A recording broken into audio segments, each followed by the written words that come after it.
নমস্কার বন্ধুরা, আজ বানাবো নিরামিষ আলুর দম। আলুগুলোকে নুন হলুদ দিয়ে ভালোভাবে সেদ্ধ করে নিয়েছি। এদিকে একটা মশলা তৈরি করে নিয়েছি। কাজু পোস্ত বেটেছি, আদা টমেটো জিরে ধনে কাঁচা লঙ্কা বেটে নিয়েছি, গরম মশলা বেটে নিয়েছি, টক দই ফেটিয়ে নিয়েছি। কড়াইতে সাদা তেল দিয়ে তেলটা গরম হয়ে এলে আলুগুলোকে দিয়ে ভালোভাবে লাল লাল করে ভেজে নেব। ভাজা হয়ে এলে আলুগুলো একটি পাত্রে তুলে রাখবো। আলুগুলোকে তুলে নিয়ে ওই তেলের মধ্যে অল্প একটু সর্ষের তেল যোগ করব। তেলটা গরম হয়ে এলে আদা জিরে যে পেস্টটা করেছিলাম ওটা দিয়ে দেব। দিয়ে ভালোভাবে ভাজবো যাতে আদার কাঁচা গন্ধটা চলে যায়। আদার কাঁচা গন্ধ চলে গেলে ওর মধ্যে যোগ করব হলুদ লঙ্কার গুঁড়ো।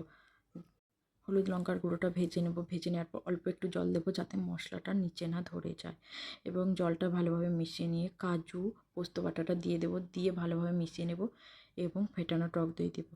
টক দই দেওয়ার সময় গ্যাসটা কম আঁচে রাখবেন, নয়তো টক দইটা কেটে যেতে পারে। এবং ওর মধ্যেই আমি নুন চিনি যোগ করে দিয়েছি পরিমাণ মতন।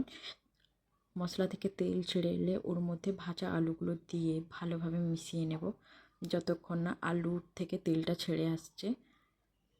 আলু আর মশলা ভালোভাবে মিশিয়ে গেলে ওর মধ্যে একটু জল দেব।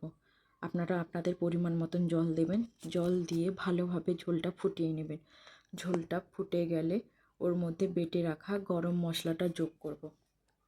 গরম মশলা দিয়ে ভালোভাবে মিশিয়ে 5 মিনিট মতন ফুটিয়ে নেব। ফুটিয়ে নিয়ে নামিয়ে নিলে তৈরি হয়ে যাবে আমাদের সুস্বাদু নিরামিষ আলুর দম।